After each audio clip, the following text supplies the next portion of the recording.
करने के लिए जो सूत्र है, जो मिलन करता है, वह हमारे गुरु है। और जीव की प्रथम गुरु कौन होती है? माँ। माँ और धन मतलब माँ। तो माँ का उच्चारण करते ही आ शब्द आ रहा है उसमें। जब भी माँ को बुलाते हैं तो वह जीव अपने आप अनाशायी उस माँ के तरफ आकर्षित हो जाता है। और माँ 9 महीने जीव को अपने गर्भ में रखती है। और जिस दिन से वह जीव माँ के गर्भ में स्थापित होता है, उस दिन से माँ का जीवन, माँ की दिनचर्या उस अनदेखे जीव के अनुसार ही चलने लगता है। माँ ने तो उसको देखा ही नहीं, क्या है, कैसा है, गोरा है, काला है, सुंदर है, असुंदर है। लेकिन उस माँ का दिनचर्या, माँ का जीवन प्रतिपल हर क्षण उस जीव के अनुसार चलता है। उसके लिए क्या सही है, क्या गलत है। तो माँ जीवन में प्रथम गुरु है। जीव जब जन्म लेकर इस मर्त्यलोक में आता है तो माँ उस समय मृत्यु और जीवन से लड़ती है। कभी कभी तो जन्म देते समय माँ की मृत्यु भी हो जाती है। जरा सोचिए कि जिस जीव को 9 महीने गर्भ में रखा, देखा भी नहीं और इस संसार से विदा हो गया, क्या गुरु से बड़ा कोई त्याग किसी के लिए कर सकता है? जब जन्म लेकर जीव आता है इस पृथ्वी पर, माँ उसको बोलना सिखाती है। माँ संबंधों का ज्ञान देती है कि यह तुम्हारे पिता है, यह तुम्हारा भाई है, यह तुम्हारी बहन है, यह तुम्हारे सगे संबंधी है। यह कौन करता है? इसका ज्ञान वह माँ हमें सिखाती है। और गुरु का कार्य है ज्ञान प्रदान करना। तो वह माँ प्रथम गुरु जीव के जीवन में होती है। जब जीव थोड़ा बड़ा होता है तो माँ एक गुरु ही दूसरे गुरु के हाथों में उस जीव को समर्पित कर देती है, प्रदान कर देती है। क्यों? कि आगे की जो दिशा इसको देना है वह, हे गुरुदेव, अब आपकी शरण में जाकर ही इस जीव को प्राप्त हो सकता है। श्रीमद् भागवत में 11वें स्कंद में यह वर्णन आता है कि जब सभी देवी देवता मिलकर भगवान श्री कृष्ण के पास आए और नारायण से प्रार्थना करने लगे कि प्रभु, आपने तो अवतरण लेने से पहले हमसे यह संधि की थी, हमारे और आपकी भाषा में प्रॉमिस किया कि जब इस पृथ्वी का भार राक्षसों का संहार करके इस पृथ्वी के भार को नष्ट कर दूंगा, तब मैं अपने लोक में पुनः वापस लौट आऊंगा।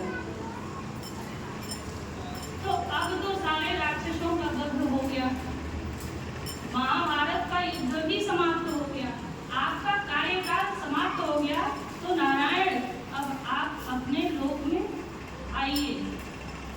भगवान ने कहा कि सबसे बड़ा भार तो अभी पृथ्वी पर मेरा वंश ही है, क्योंकि भगवान श्री कृष्ण के वंश को श्राप लगा था कि उनका संपूर्ण वंश समूह नष्ट हो जाएगा। और कैसे?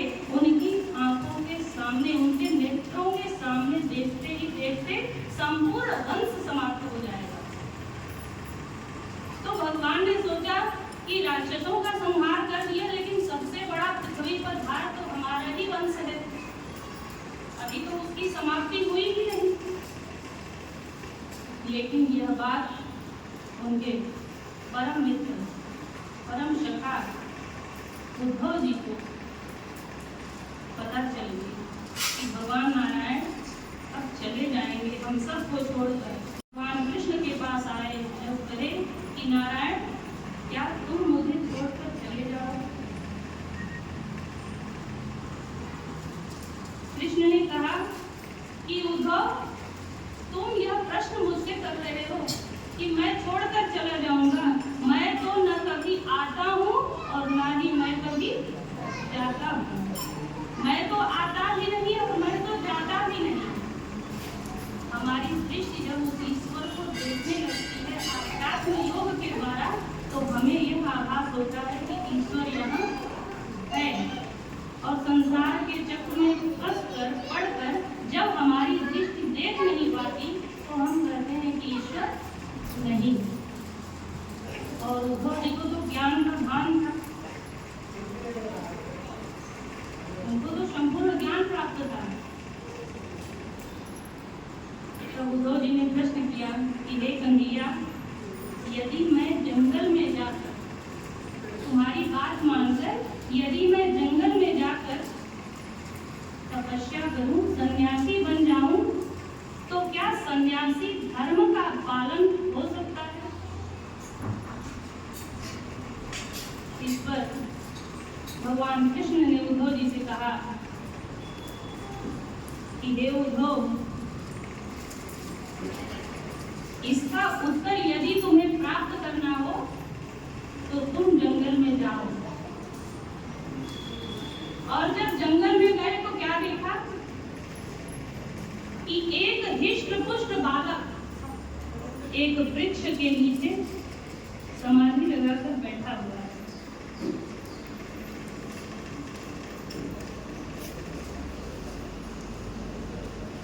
और उससे यदुवंशियों के जो महाराजा थे, महाराज यदु, उन्होंने उस हृष्ट पुष्ट बालक से प्रश्न किया कि तुम कौन हो? तुम तो दिखने में बड़ी मोटे ताजे हो और इस जंगल में वृक्ष के नीचे बैठे हो, खाते क्या हो, पीते क्या हो, इतने मोटे तगड़े हो। अब आप सोचिए कि यदि आपसे या हमसे कोई आकर यह प्रश्न कर दे कि बड़ी मोटी लग रही हो, बड़े मोटे हो, तो क्रोध आ जाएगा। सामान्य व्यक्ति को तत्क्षण क्रोध आ जाएगा ऐसा प्रश्न करने पर। मानव नहीं थे, वह शांत भाव में ही बैठे रहे। और वह कौन थे? श्री दत्तात्रेय जी। कौन है ये दत्तात्रेय जी? अत्रि और अनुसुईया के पुत्र और भगवान नारायण के अंशावतार। भगवान नारायण के अंशावतार कहते हैं। यह सब ज्ञान आपने किससे सीखा? यदु महाराज के प्रश्न करने पर दत्तात्रेय जी ने कहा कि 3 प्रकार के संन्यास होते हैं। केवल जंगल में जाने से सन्यासी नहीं हो जाता व्यक्ति। और 3 प्रकार के संन्यास कौन कौन से हैं? मरकट संन्यास, शमशान संन्यास और सच्चा संन्यास। मरकट संन्यास हम सब लेते रहते हैं। हम सब जीव मरकट संन्यास प्रतिदिन लेते हैं, प्रतिदिन। क्या है यह मरकट संन्यास? घर में यदि कोई कलह क्लेश हो जाता है, क्रोध आ जाता है, तो हम कहते हैं हम घर छोड़ के जा रहे हैं, अब हम जाके सन्यासी हो जाएंगे। कहते हैं ना ऐसा, हम घर छोड़ के जा रहे हैं, हमारी पत्नी नहीं रही, हमारा बुढ़ापा आ गया, तो तुम लोग मेरी बात ही नहीं सुन रहे हो। मेरी बात ही नहीं सुन रहे हो, इसलिए मैं जा रहा हूँ। और बैग उठाए चल दिए कि मैं जाना हूँ वृंदावन या काशी, हरिद्वार, कहीं भी। और पता चले 2 घंटे बाद लौट के आ गए। अब बच्चों ने पूछा क्या ट्रेन छूट गई? बोले नहीं, ट्रेन नहीं छूटी, मुन्ने की याद आ गई तुम्हारे, इसलिए चला। नहीं तो मैं चला जाता। और अगली बार यदि ऐसी गलती तुम लोगों ने की तो मैं पक्का चला जाऊंगा। यह मरकट संन्यास है। क्षण क्षण आता है,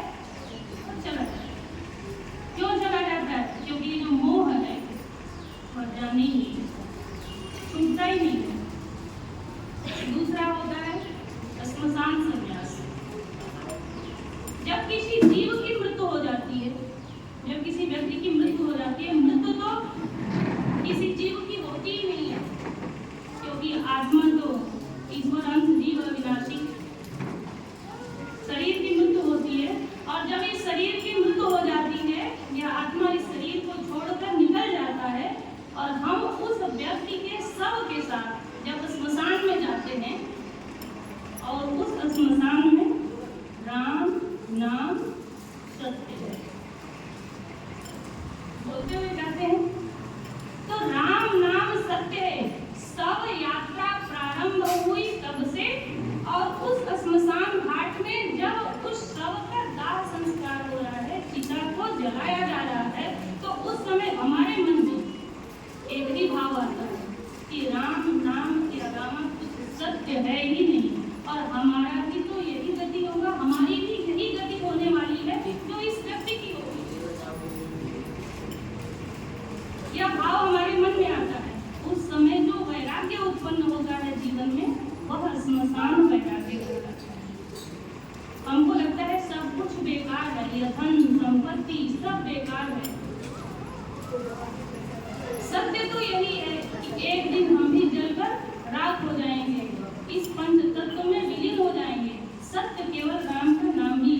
उस समय यह भाव जागृत होता है, और जैसे ही वहां से यह वैराग्य लेकर हम घर लौटते हैं और स्नान करके अपने घर में प्रवेश करते हैं, फिर वही 84 का चक्कर। और क्या सोचते हैं उस समय?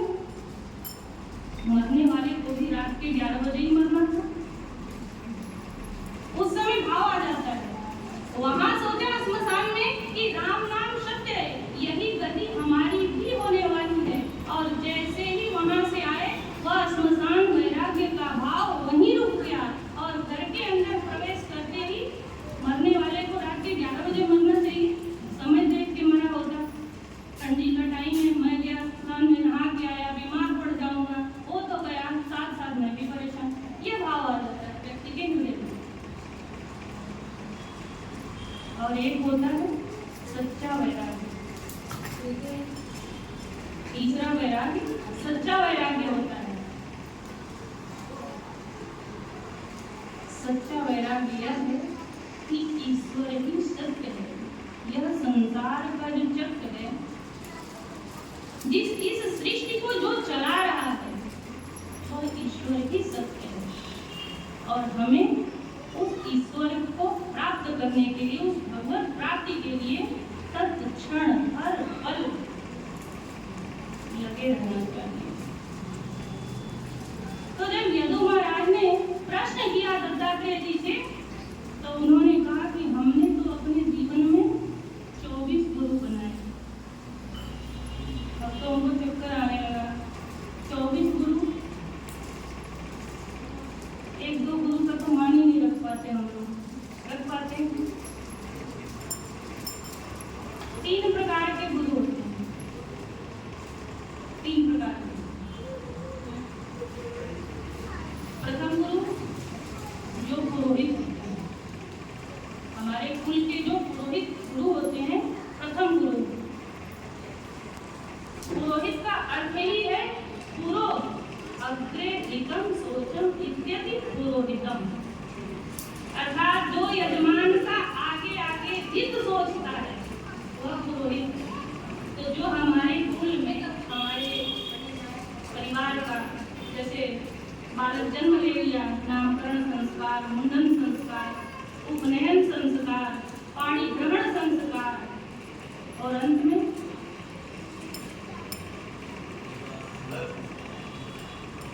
जो हर प्रकार का संस्कार हमारे परिवार में कराते हैं, वो पुरोहित का कार्य होता है।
उन्होंने किसी व्यक्ति विशेष को गुरु नहीं बनाया था, किसी व्यक्ति विशेष को गुरु नहीं बनाया था। दत्तात्रेय जी ने तो पंचभूत पंच प्रकृति को ही गुरु बनाया। उन्होंने बोला कि मैंने इस पृथ्वी को गुरु बनाया, प्रथम गुरु मेरी पृथ्वी है। गुरु कहते और ये पृथ्वी को गुरु बनाकर हमने यह सीखा कि हमारे अंदर सहनशीलता होनी चाहिए। एक सच्चा संत, एक सच्चा सन्यासी और एक पवित्र मानव को यदि कुछ सीखना है तो पृथ्वी से सीख सकता है। दत्तात्रेय जी ने कहा कि मैंने पृथ्वी को गुरु बनाकर सीखा कि सहनशीलता और क्षमा करना। एक संत के हृदय में यह भाव रहना चाहिए। इस पृथ्वी पर भी सोचिए, हम मल मूत्र का त्याग करते हैं। कहीं कोई पृथ्वी को से गड्ढा खोद रहा है, कोई वृक्ष लगा रहा है, लेकिन क्या यह पृथ्वी किसी को उलाहना देती है कि तुम मेरे ऊपर मल मूत्र का त्याग मत करो, फूको मत? कभी नहीं। या पृथ्वी उस व्यक्ति का त्याग भी नहीं करती है, ये क्षमा ही करती है। तो सहनशीलता और क्षमा में पृथ्वी को गुरु बनाया। दूसरा गुरु मैंने वायु को बनाया, हवा। अब तो ये हवा को गुरु कैसे बना सकता है? वायु को गुरु मैंने बनाकर सीखा समानता होनी चाहिए, समभाव होना चाहिए। अभी यहाँ धूपबत्ती अगरबत्ती जल रही, सुगंध आ रही हम सबको, ये कार्य कौन कर रहा है? वायु। लेकिन यदि यही कहीं बहुत कचरा रखा हो या सड़े गले सामान रखे हो तो यह वायु क्या वहां नहीं करेगी? वो कहेगी कि यहाँ से तो दुर्गंध आएगा, हम जाएंगे तो यह वायु ऐसा नहीं करती। सुगंधित स्थान पर ना ही यह देर तक ठहरती है। वायु यह भी नहीं करती कि यहाँ से सुगंध आएगा तो यहाँ मैं देर तक रुकती हूँ। तो निरंतर बहते रहना, निरंतर चलते रहना, ठहरना नहीं। यह एक सच्चे संत के हृदय में होना चाहिए। यह मैंने वायु से सीखा है। आप सबको, हम सबको हवा प्रतीत हो रहा है अपनी त्वचा पर, लेकिन यदि किसी से पूछा जाए कि इसका रंग कैसा है, हम नहीं बता पाएंगे कि काला है, नीला है, सफेद है। तो वायु को बनाकर हमने गुरु निरंतरता जीवन में सीखा। तीसरा गुरु मैंने आकाश को बनाया, नभ। अब यदु महाराज ने पूछा आकाश से क्या सीखे, तो ऊपर ऊपर ही करता है। दत्तात्रेय जी ने कहा कि यदि हम किसी शब्द का उच्चारण जब करते हैं या मैं भी यहाँ बोल रही हूँ तो आपके कान में जो ये शब्द जा रहे हैं इसकी कोई लंबाई चौड़ाई है? जो पास बैठा है वो भी सुन रहा है, जो दूर बैठा है वो भी सुन रहा है। तो यह मैंने उस आकाश से सीखा। विस्तृत है, विस्तार है, उसका न आदि है न अंत है। इतने वाहन बन गए, हवाई जहाज बन गया, सब कुछ बन गया, पशु पक्षी जीव कीट पतंग सब इस आकाश मंडल में भ्रमण करते हैं, लेकिन क्या कोई इसको परिमार्जित कर पाया? माप के बता सकता है कि इतना फीट लंबा, इतना फीट चौड़ा यह आकाश है? तो उन्होंने कहा कि आकाश को गुरु बनाकर मैंने विस्तृत भाव सीखा कि न इसका आदि है न अंत है। इसी प्रकार उस नारायण जो सत्य है उसका न आदि है न अंत है। फिर उन्होंने कहा कि अग्नि को गुरु बनाया। अग्नि को गुरु बनाकर मैंने प्रकाश पुंज को देखा, उसका अनुभव किया कि जब ज्ञानाग्नि हमारे अंदर रहेगी तो हमारे अंदर के संपूर्ण पाप ताप उस ज्ञानाग्नि में जलकर नष्ट हो जाएंगे।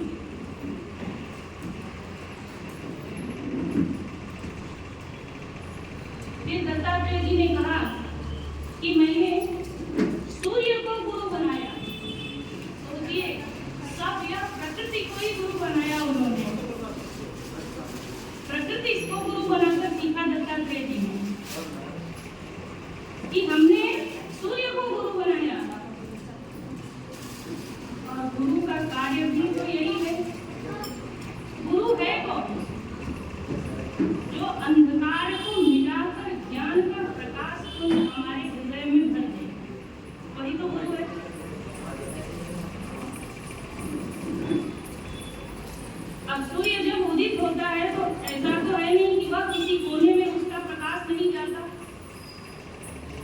या जो बहुत समृद्धशाली है उसके घर पे ही सूर्य की किरणें जाएंगी, कोई गरीब है तो उसके घर पे सूर्य की किरण नहीं पड़ेगी, ऐसा तो नहीं। तो उन्होंने कहा कि सूर्य को गुरु बनाकर हमने सीखा कि इससे कुछ अपने अंदर नहीं रखना है, जो है वह सब पर समभाव से चले। ज्ञान यदि संत दे रहा है, सत्संग कर रहा है, तो उसकी समभाव होनी चाहिए, समदृष्टि होनी चाहिए। जिस प्रकार सूर्य के किरणों की दृष्टि सबके लिए बराबर है, इस संपूर्ण संसार के लिए उसी प्रकार एक सच्चे संत की दृष्टि होनी चाहिए। उन्होंने बोला कि चंद्रमा को गुरु बनाया, चंद्रमा को गुरु बनाकर, और मैंने उस चंद्रमा से यह सीखा। आप बताइए कि अमावस आती है, पूर्णिमा आता है, कृष्ण पक्ष शुक्ल पक्ष आते हैं ना, 2 पक्ष आते रहते हैं। तो प्रतिपदा के दिन जो शुक्ल पक्ष की प्रतिपदा होती है, प्रतिपदा के दिन वह चंद्रमा थोड़ा दिखाएगा, द्वितीया के दिन थोड़ा, तृतीया के दिन, चतुर्थी, पंचमी, ऐसे करके, और पूर्णिमा के दिन वह चंद्रमा पूरा हो जाता है। तो क्या चंद्रमा छोटा बड़ा होता है? चंद्रमा छोटा बड़ा होता है कि प्रतिपदा के दिन हम छोटे फिर बड़े? चंद्रमा तो संपूर्ण है ही, उसकी कलाएं छोटी बड़ी होती हैं। जैसे बालक जन्म लेता है, छोटा बच्चा, फिर वो बड़ा होता है, फिर वो बड़ा होता है। जीव तो अंदर जो है वही जो आत्मा है, और तो अंदर वो छोटी बड़ी तो होती नहीं, यह शरीर बड़ा होता है। उसी प्रकार चंद्रमा की कलाओं से मैंने सीखा कि कोई छोटा बड़ा नहीं होता है, उसकी कलाएं, उसकी गतिविधियां, उसके कर्म छोटे से बड़े होते हैं, वह घटते बढ़ते हैं। न कि चंद्रमा, न कि यह जीव, यह शरीर घटता बढ़ता है। उन्होंने कहा कि मैंने जल को गुरु बनाया। अब सोचेंगे कि जल से क्या सीख मिल सकती है? उन्होंने कहा कि जल को गुरु बनाकर हमने शीतलता, निर्मलता सीखा। अभी जल को हम गर्म कर देंगे, गर्म हो जाएगा, उष्ण तैयार हो जाएगा, वह उष्ण प्रतीत होगा। लेकिन यदि थोड़ी देर उसी जल को रख दीजिए तो पुनः वह शीतल हो जाएगा, ठंडा हो जाएगा। कितना भी गंदा पानी है, कितना भी अस्वच्छ जल है, लेकिन उसको यदि आप बाल्टी में, पात्र में रख देंगे तो घंटे 2 घंटे के बाद सारी गंदगी नीचे बैठ जाती है और जल ऊपर स्वच्छ ही रहता है। क्यों स्वच्छ रहता है? क्योंकि जल का मूल प्रकृति जो है वह निर्मलता और स्वच्छता ही है। तो वह अपने मूल प्रकृति को नहीं छोड़ता। तो दत्तात्रेय जी कहते हैं कि मैंने जल से मूल प्रकृति को पकड़ के रखना सीखा, उसको गुरु बना, कि जो हमारी मूल प्रकृति है हमें उसमें ही रहना चाहिए। और कहते हैं ना कि ऐसी वाणी बोलिए मन का आपा को, औरन को शीतल करे आपो शीतल। ये जो शब्द निकलते हैं वह अस्त्र शस्त्र से भी बड़े शस्त्र होते हैं, है कि नहीं? शब्दों के द्वारा तो हम यहीं किसी को मार सकते हैं, इतनी ताकत इस शब्द में होती है। इसलिए उन्होंने जल से एक गुरु बनाकर जल को इस चीज को सीखा कि हमें निर्मलता और शीतलता का जो मूल प्रकृति है, तो अपने मूल स्वभाव का त्याग एक संत को नहीं करना चाहिए। यदि किसी को नहीं आता है, तो मान लीजिए किसी को अंग्रेजी नहीं आती हो और किसी को अंग्रेजी आती हो, तो अंग्रेजी आने वाले को भी उस व्यक्ति के सामने नहीं आने का भी उसको बात कराना चाहिए, हम भी तुम्हारे ही समान समझ। उन्होंने कहा कि मैंने मधुमक्खी को गुरु बनाकर सीखा।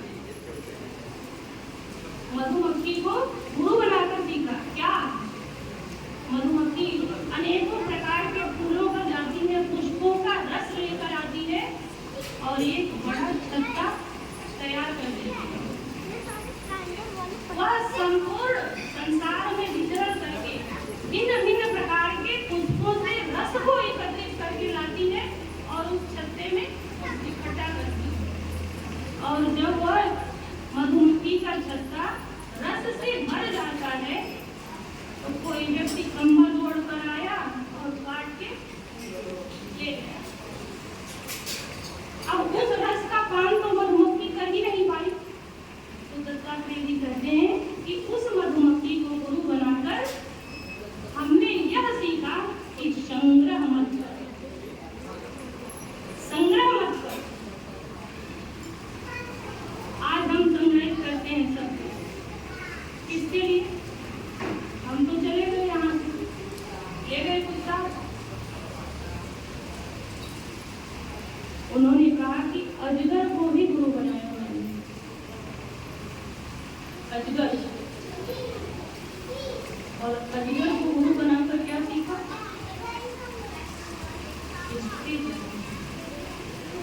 अजगर को कभी आप शिकार के लिए जाते नहीं देखे होंगे ना सुने होंगे, और स्थिर रहता है। आया, निकल गया, फिर पड़ा। तो एक जगह स्थिर रहना हमने अजगर को गुरु बनाकर सीखा। और यदु महाराज ने क्या कहा कि ठीक है, आपने विवाह नहीं किया। दत्तात्रेय जी ने कहा कि स्त्री संसर्ग से तो दूर ही रहना चाहिए,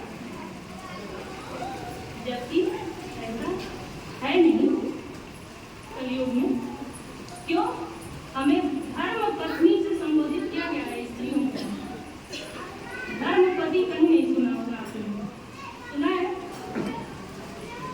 कहते हैं ये हमारी धर्म पत्नी है। क्यों? धर्म के कार्य में अग्रणी रहने वाली वह स्त्री ही होती है, इसलिए उसको धर्म पत्नी कहा गया। दत्तात्रेय जी ने कहा कि एक वेश्या को भी मैंने अपना गुरु बनाया। अब सोचिए कि संत सोचे कि हम वेश्या के पास जाएं, वेश्या को गुरु बनाएं, तो क्या सीख सकते हैं? दत्तात्रेय जी ने यदु महाराज से कहा कि वैश्या को गुरु बनाया। एक गणिका थी, जिसका नाम था पिंगला। आपस में वर्णन है इसका।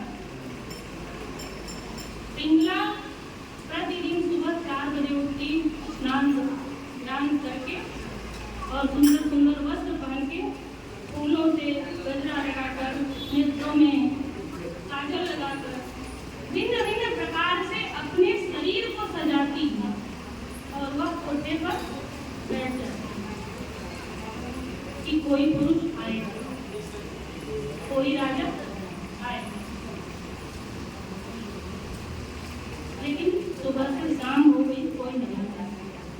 दूसरे दिन उसने पुनः ऐसा ही किया। 4 बजे उठी, स्नान किया, अपने को सुसज्जित किया और फिर कोठे पर बैठ गई, लेकिन कोई नहीं आया। ऐसा करते करते 1 महीना बीत गया, लेकिन उस कोठे पर कोई नहीं आया। जब वह शाम को अपने कक्ष में गई तो उसके नेत्रों में अश्रु थे। वह सोच रही थी कि मैं इस शरीर को सजाती हूँ किसी पुरुष के संसर्ग के लिए, किसी पुरुष से अंग संग होने के लिए मैं अपने इस शरीर को सजाती हूँ, लेकिन नहीं आता। क्या मैं यह समय उस परमात्मा के लिए अपने आप को सजाती तो वह मुझे कभी मिल गया। इस हाड़ मास के पुतले को सजाती हूँ।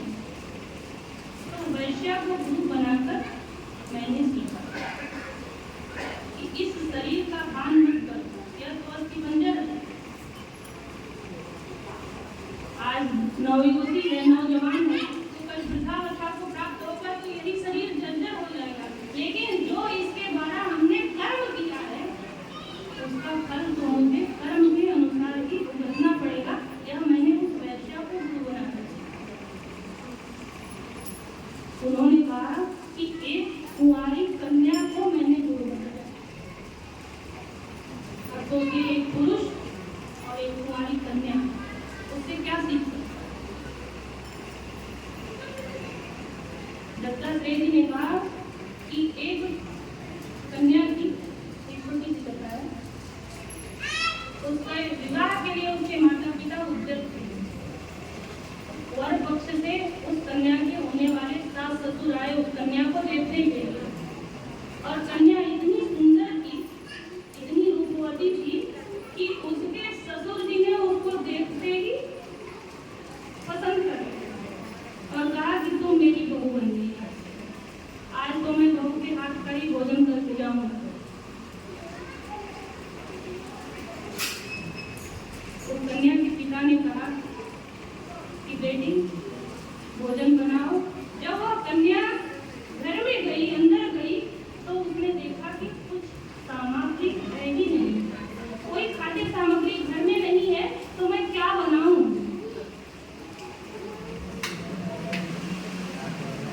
कन्या ने बाहर आई और पूछा कि क्या बनाऊं भोजन में आपके लिए?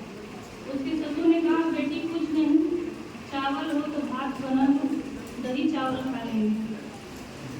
कन्या घर में गई, पूरे घर को में खोज लिया उसने, चावल ही नहीं। फिर धान रखा था, धान, और धान मिलने और कन्या के देखने में एक प्रक्रिया हुई कि उसके ससुर जब देखने आए तो उसके लिए चूड़ियां लाए थे, और उन्होंने जब पसंद कर लिया तो वह चूड़ियां अपनी बहू को दिया और कहा बेटा इसको पहन लो, आज से तुम मेरे घर की बहू होगी, मैंने तुम्हें अपना बहू स्वीकार किया। लड़की सोची कि चलो धान है, इसको कूट लेती हूँ, चावल निकल जाएगा, फिर मैं भात बना दूंगी। और जब वह ओखली में धान को कूटने लगी तो वो चूड़ियां बजने लगी, आवाज करने लगी।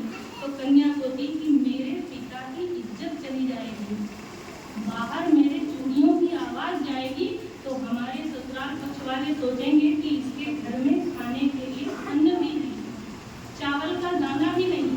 उसने अपने पिता की इज्जत बचाने के लिए थोड़ी थोड़ी चूड़ियों को निकाल दी, 4-4 चूड़ियां पहनी, फिर भी आवाज करे, 2 किया, फिर भी आवाज करे, फिर उस कन्या ने एक एक चूड़ी पहना। और आज का तो फैशन हो गया है, ये पहनेंगे नहीं, सिंदूर लगाएंगे नहीं, बिंदी लगाएंगे नहीं,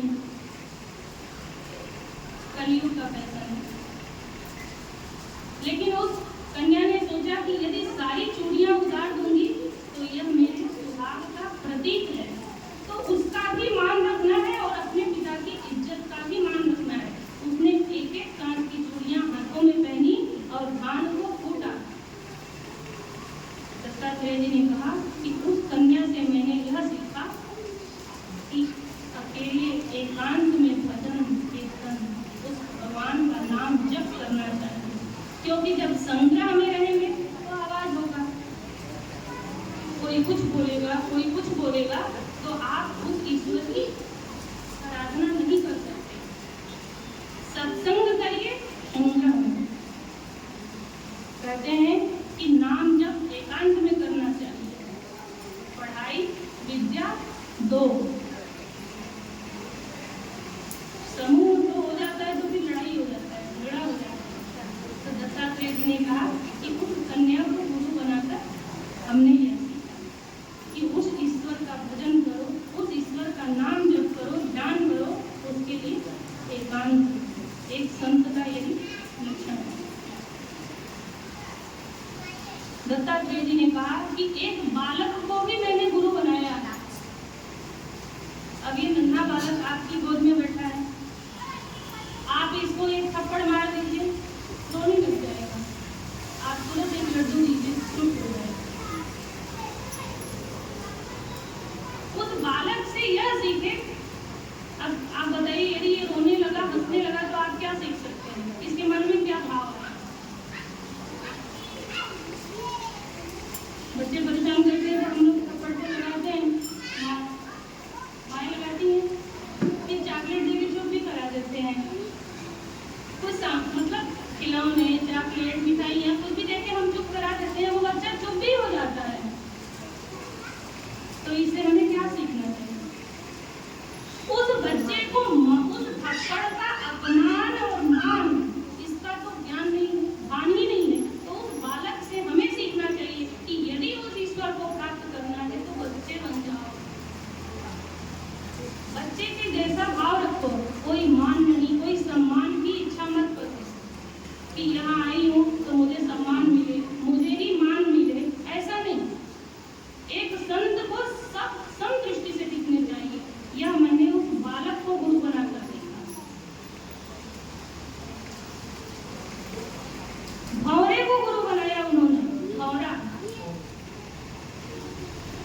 वही भंवरा यदि लकड़ी काट है, काट के अंदर यदि वो भंवरा बंद हो जाए तो उसको कुरेद कर वह बाहर निकल जाता है। लेकिन यदि वही भंवरा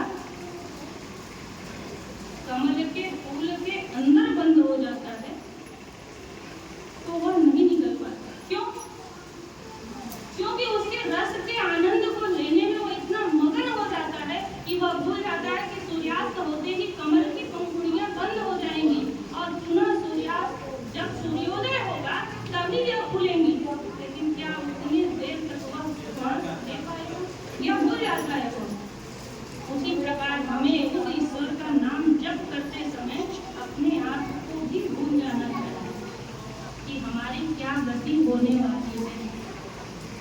यह मैंने उस भंवरे को गुरु बनाकर किया। जानवरों में सबसे बड़ा कौन होता है?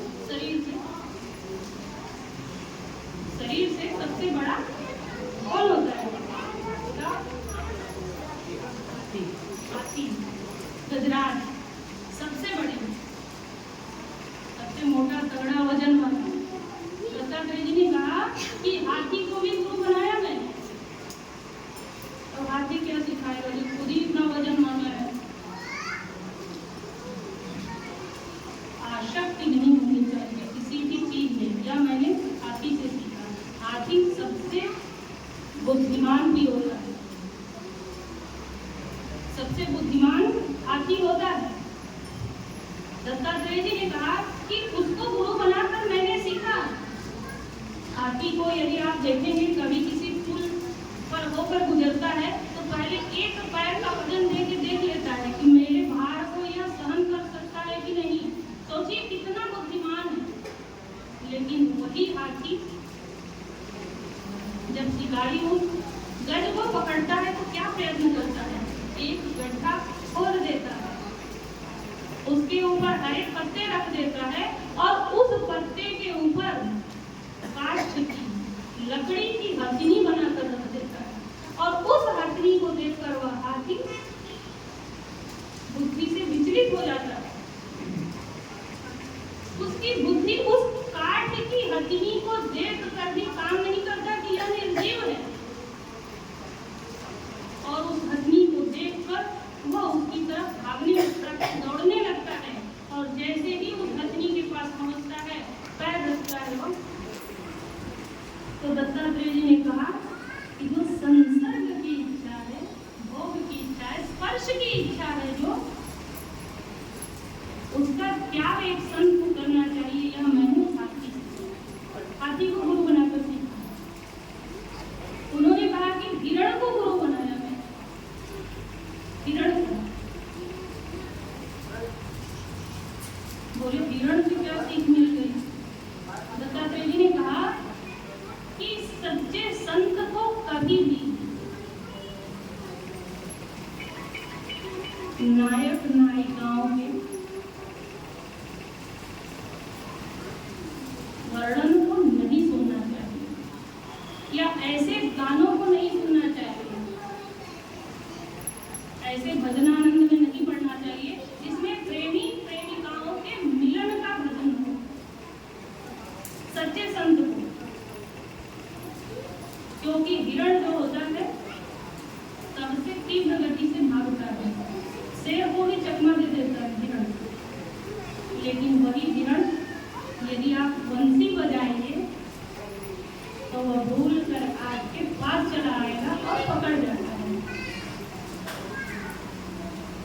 तो जो माधुर्यता है उस बंसी की, जो मुरली की जो ध्वनि है, जो प्रेम विवश होकर उसके पास आता है और उस मोह पास में फंस जाता है।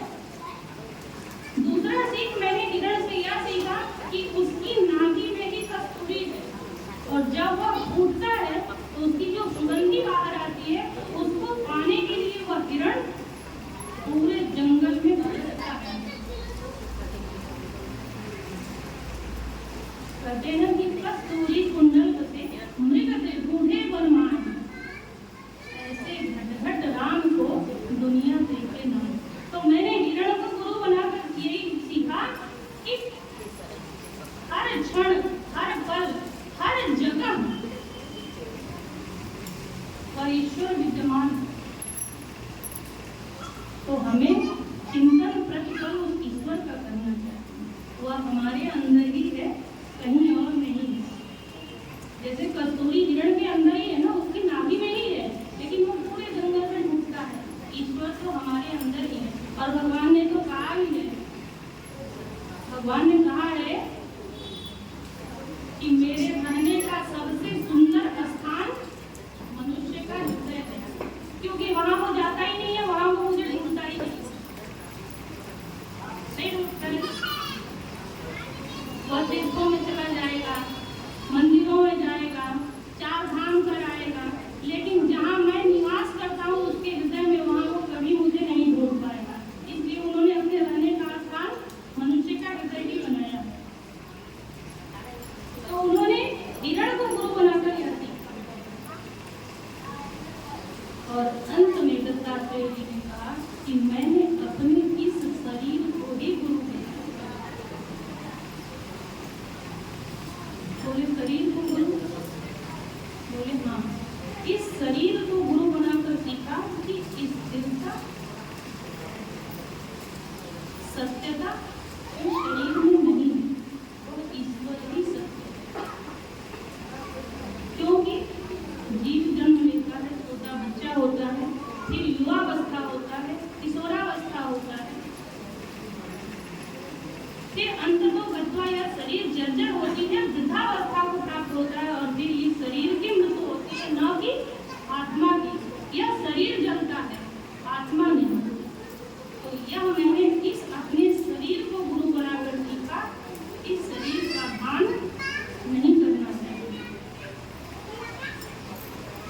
और कहते हैं कि ईश्वर अंत जीव अविनाशी, हम तो उस ईश्वर के ही अंत हैं। तो वह ईश्वर प्रतिक्षण, अब ये दीपक चल रहा है भगवान के सामने, गुरु के सामने हमने दीपक जलाया है, तो ये दीपक की लौ हवा चल रहा है, लेकिन क्या नीचे जा रही है? आप देखिए वो दीपक का जो लौ है, हवा उसको कितना ही नीचे कर रही है, हवा के प्रभाव से, दबाव से नीचे जा रहा है, फिर भी अपनी पूरी शक्ति के साथ उसका लौ ऊपर ही उठ रहा है। और वह ईश्वर तो सबसे ऊपर है। तो हमारा जो यह अंश मात्र, जो ईश्वर अंश जीव अविनाशी, जो हमारे अंदर वह अंश मात्र, अंश रूप में वह ईश्वर बैठा है, जीव के रूप में, आत्मा के रूप में, वह भी तो मुझे अपने ही तरफ खींचेगा। हमें उसके ही शरण में जाना है। तो उन्होंने कहा कि अंत में इस शरीर को ही गुरु बना लिया और मैंने सीखा। तो शिक्षा गुरु 24 बनाए दत्तात्रेय जी ने।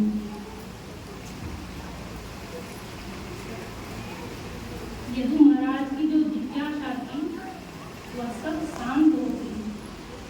और हमारे भी जीवन में गुरु की महत्ता, गुरु का स्थान सबसे श्रेष्ठ है, सबसे ऊपर है। आप सोचिए कि सागर समुद्र है और एक नाव हम उस समुद्र में छोड़ देते हैं और वो नाव तैर रही है समुद्र के जल के सतह पर ऊपर, और उसी समय समुद्र में तूफान आ जाए तो क्या वह नाव बच जाएगी? बचेगी? डूब जाएगी। क्यों डूब जाएगी? हाँ, क्यों डूब जाएगी वह नाव बच सकती है। इतनी जहाज, इतनी नाव चलते रहते हैं, सब डूबते तो नहीं है ना? डूबते हैं तो क्यों बच जाते हैं, और क्यों वह नाव नहीं बचेगी? तूफान आएगा।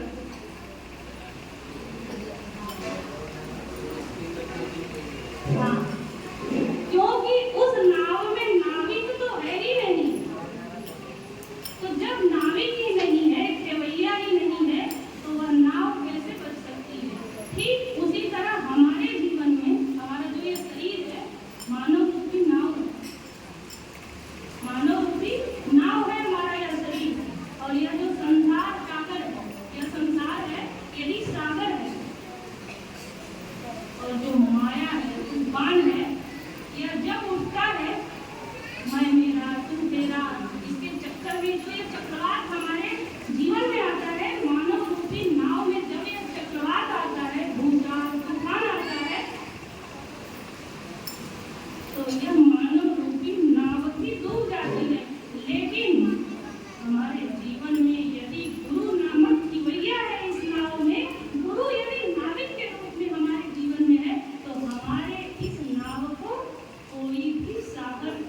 शिष्य का संबंध क्या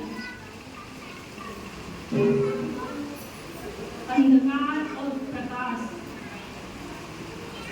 अंधकार को दूर करने के लिए जिस प्रकार दीपक की आवश्यकता होती है, प्रकाश की आवश्यकता होती है, उसी प्रकार गुरु और शिष्य का संबंध है।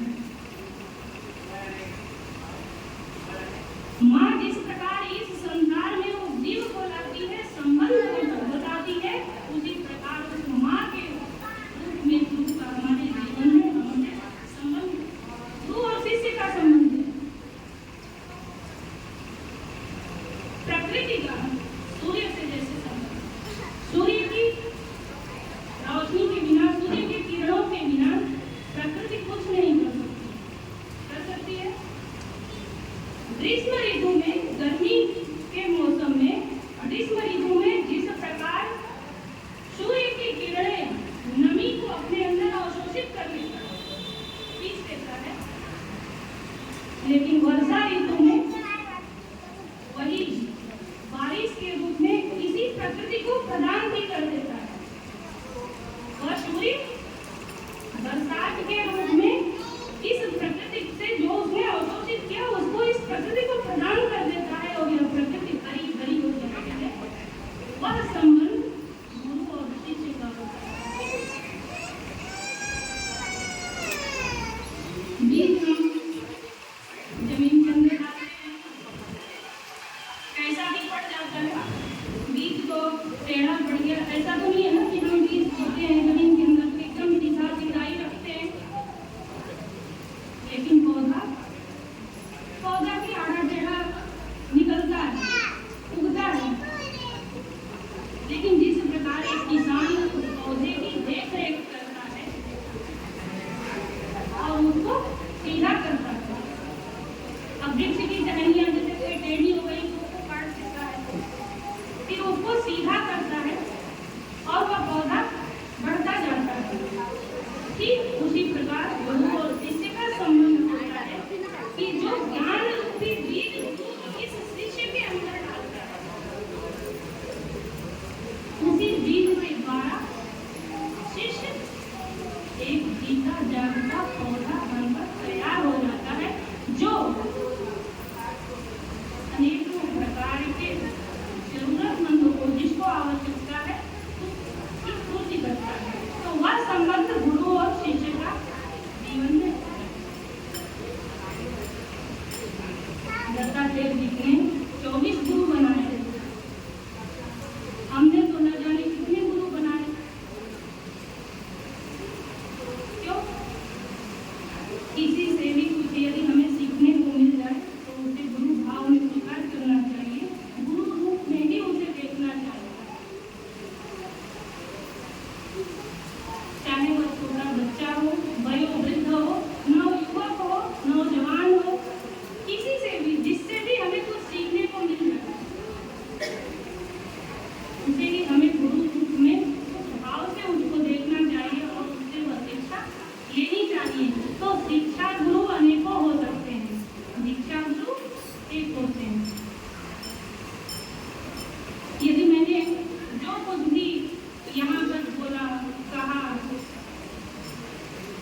यदि किसी एक के जीवन में भी परिवर्तन आ जाए तो मेरा भी जीवन धन्य है और सफल है।